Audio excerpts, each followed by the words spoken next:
next speaker is Dr. Philippe Christen, who has completed his PhD at the University of Geneva and his postdoctoral studies at London University School of Pharmacy. He is senior scientist at the University of Geneva. His area of interest includes natural product chemistry, development of analytical methods for herbal food supplements, natural products with anti-parasitic activity. He is the author of more than 120 papers in reputed journals and serving as an editorial board member of Phytochemical Analyses.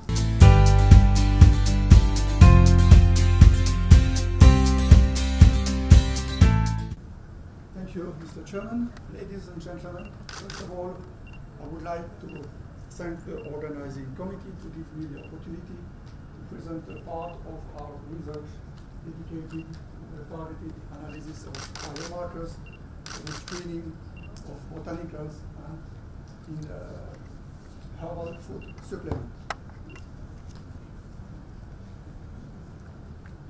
As you may be aware, botanicals and botanical preparation intended as food supplement are widely marketed with various health claims, and their consumption is increasing all over the world.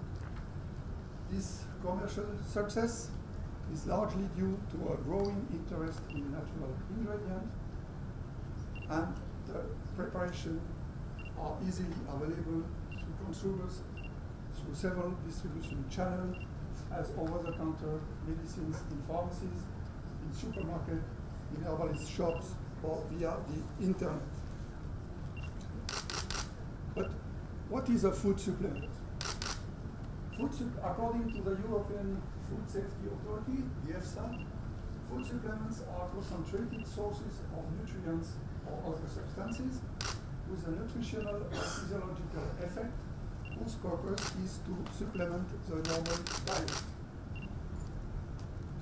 For the Food and Drug Administration in the United States, the definition of a food supplement is very similar to that of EFSA. Dietary supplement is a product intended for ingestion that contains a dietary ingredient intended to add further nutritional value to supplement the diet. According to these two legislations, food supplement must not have any therapeutical activity. It is not intended to treat disease. And because herbal food supplements do not have any therapeutical activity, they are regulated differently than pharmaceutical drugs. It consists mainly to check the composition of food supplement to protect the consumers. From a public point of view, we must ensure that the product is safe, of good quality, and that it does not contain any undesirable plant or chemical. From a legal point of view, we must verify that the composition of the preparation is consistent with the labeling and current legislation on herbal food supplement. Among the problems encountered with herbal food supplements are those involved when labeling is not in accordance with the regulation. Among the different problems are those involved when labeling is not in accordance with the regulation, such as illegal health claims, or when herbal food supplements contain unauthorized ingredients. Another problem is when labeling does not correspond to the composition. For example, the absence of a plant. Is it an omission? Is it a mistake? Is it a misidentification? Or fraud, or the presence of a plant not listed on the packaging? Is it an adulteration or a contamination? Or the addition of synthetic chemicals to 100 natural preparation? This is an adulteration. Analytical methods already exist for the detection of plants, but they are usually specific for one compound or a class of compounds. I would like to present very briefly three case studies we encountered recently in our laboratory. The first one is the adulteration of 100% herbal slimming capsule with a chemical compound, sibutramine, which was withdrawn from the US and European markets already in 2010 because of the risk of cardiovascular events. For that, we developed a very simple HPLC UV MS method. The methanolic extract of the capsule was applied onto HPLC silica gel plate and separated with a mobile phase made of toluene methanol mixture. And sibutramine was quantified directly on the plate at 225 nanometers. Furthermore, its unequivocal identification was confirmed by mass spectrometry using TLC-MS interface.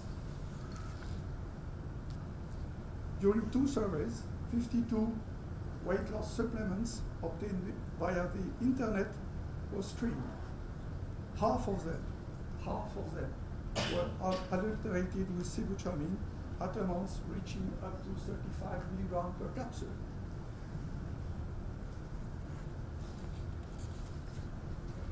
For those who are interested in these results, this method has been published at the beginning of this year in Food Additives and Contaminants, as well as an application note from CAMAC last March. The second case study deals with the confusion between 2 species. The second case study deals with the confusion between 2 species.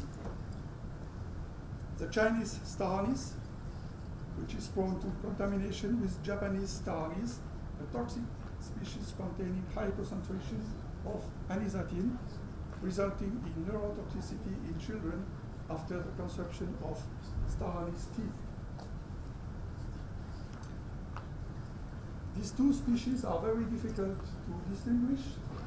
Chinese star anise, Silicium rare, is very difficult to distinguish from the Japanese star anise, Silicium anisatum, which contain a high concentration of neurotoxic anisatine, especially when these drugs are powder.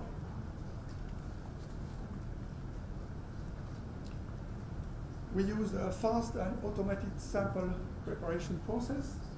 The plant were extracted by accelerated solvent extraction, followed by a purification on an solid column, concentration, and solubilization of the residue in a mixture of water and acetonitrile.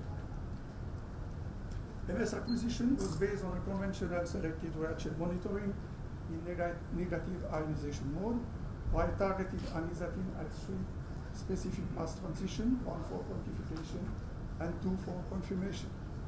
Several Illicium species were analyzed, and high level of anisatine were measured in 3 species of Illicium anisatum, the Japanese star anise, but also in Illicium maculatum and Illicium majus. Furthermore, we analyzed 12 samples of star anise purchased on the Swiss market, and among them, compound 12 showed the highest concentration and was responsible for severe pediatric intoxication, mainly convulsion. For those who are interested in this result, they have been published in Food Additives and Contaminants last year. The third case study deals with the presence of pyrrolizidine alkaloids in herbal teas.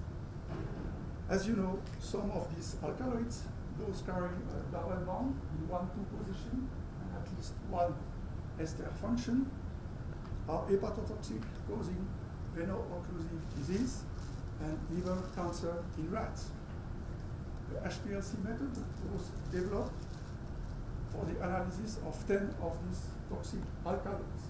Sample preparation was very simple and consists in extracting the herbal teas in water, reduction of the N oxide eventually present, purification on an external column, and concentration, solidization of the residue in ammonium formate and methanol.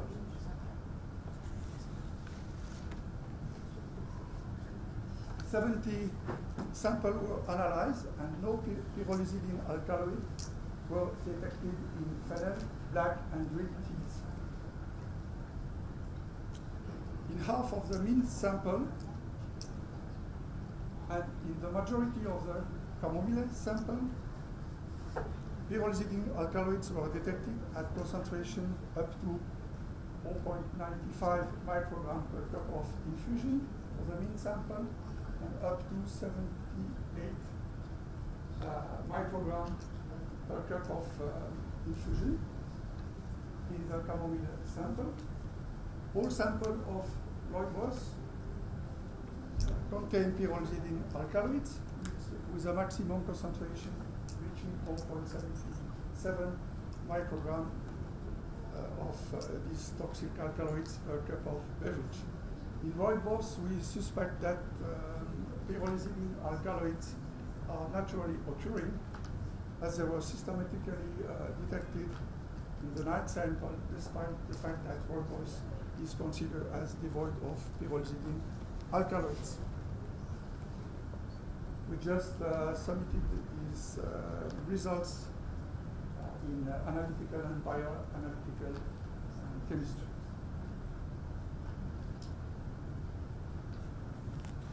Through these three case studies, we've seen that analytical methods exist. They are generally specific for a particular compound or dedicated to a class of compounds and not well adapted for screening plant mixture.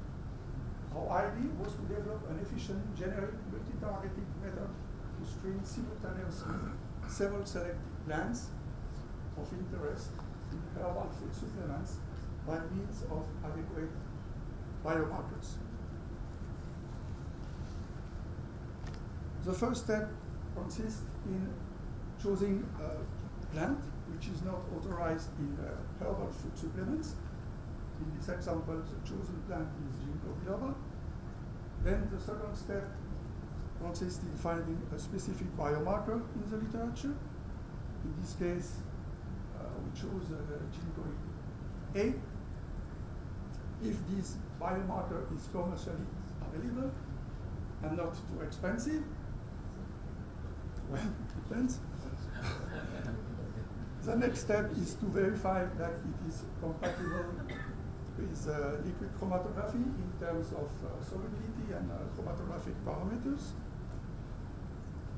And its retention time is determined.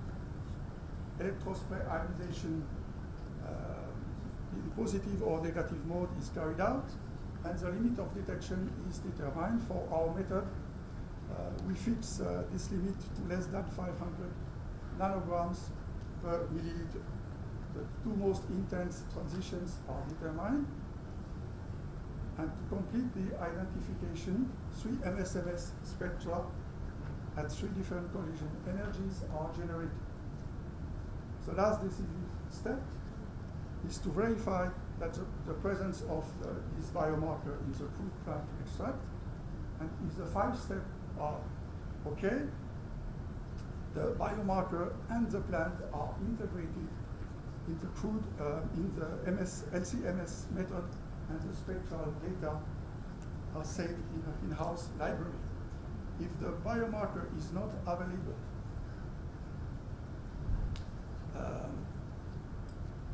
or if it's not analyzable by liquid chromatography, we choose another biomarker, and if it's not possible, the plant is momentarily put aside. From a practical point of view, the sample preparation is generic and very simple. The food supplement is extracted by sonication at room temperature for 10 minutes with a methanol water mixer, and after dilution, addition of an internal standard and filtration, the solution is ready for injection. For the detection and identification of compounds, each biomarker is targeted by one mass transition, and if the signal of this transition exceeded 1,500 counts per second, 3 MSMS spectra are generated at 3 different collision energies. The 3 MSMS spectra of each individual biomarkers are compared with the in-house built library. The 3 generated MSMS spectra obtained at 3 different collision energy are compared with the in-house library. To identify the biomarker, all spectra must have a correlation higher than 0.6 with the spectra of the library.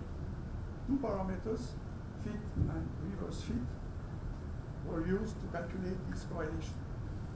The retention time and the comparison with the library spectra confirm the presence of the biomarker.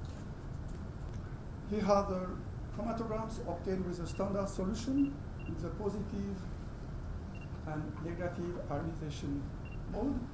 For sake of clarity, in the positive ionization mode, the reciprocal chromatograms here shows the biomarkers with the lowest response factor. In both modes, the separation of compounds was realized in 15 minutes on a reverse phase synergy polar column. For those who are interested in this method, the results have been published in Food Chemistry last year. Currently, 115 biomarkers are targeted and registered in the MSMS in-house library, and each of them is characterized by 3 different MSMS spectra. These biomarkers are linked with 90 plants. Among them, some are toxic plants, and some of them are authorized in herbal food supplement, but with limitation. With the method presented here, we already analyzed more than 250 food supplements. However, some problems occur with the lack of specificity of some biomarkers. In conclusion, we can say that analytical methods for herbal food supplement are necessary for food safety and quality control to avoid economically motivated adulterations. XC-MSMS spectra offer powerful identification capabilities in herbal food supplements, and this generic method can easily integrate new biomarker and be implemented with new plants on a regular basis. However, the method should be improved by complementary processes such as toughness to obtain the exact masses, HPLC fingerprinting, for example, or microscopy.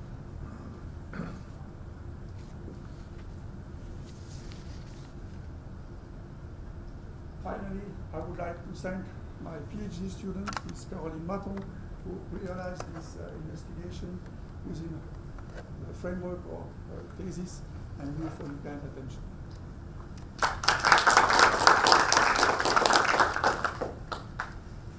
We have time for one question to Dr. Christen. Sorry, thanks, Dr. Christen. I just want to clarify the word biomarker. You mean that is the chemical marker which may produce bioactivity? Yeah, we only use commercially available marker, not synthetic or purchased from another lab. Yeah, so basically it's not related to the so-called biomarker as the pharmaceutical industry. No, they isolated from the disease-related biomarker. Right, thanks. So really, just pure chemical that may show bioactivity of the plant, of the substance. Thank you. Okay. 2 quick questions. In the ginkgo analysis study, what internal standard did you use? Adulterated ginkgo line, or did you use another? Ginsenozide. Okay. Because I don't think we have yet adulterated markers, and that would be another. The other question, real quick also. Basically, you said you have about 119, a library of 119 spectra for herbal dietary supplements? We have a spectra for 90 plants. Yes. 90 plants. So this is in-house generated library? Exactly. Excellent. Because we are working with an official food laboratory. It's important they recognize this so that they can approve the product. Thank you so much, and another round of applause for Dr. Christen.